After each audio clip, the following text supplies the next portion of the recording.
Hey guys, it's Elizabeth with Willow Root Tarot with some more snail energy. This little guy's just crawling around down here. You may hear my pig in the background snorting as he walks by. Let's move over. Pretty cool. This might take him a minute.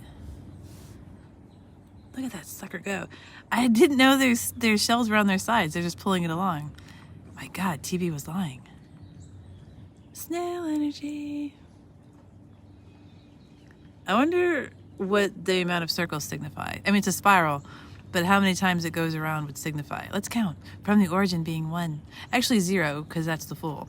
So that's 1, 2, 3, 4, 5. This is the energy of the Hierophant, key 5 in tarot. Beginning with the full and ending with the Hierophant.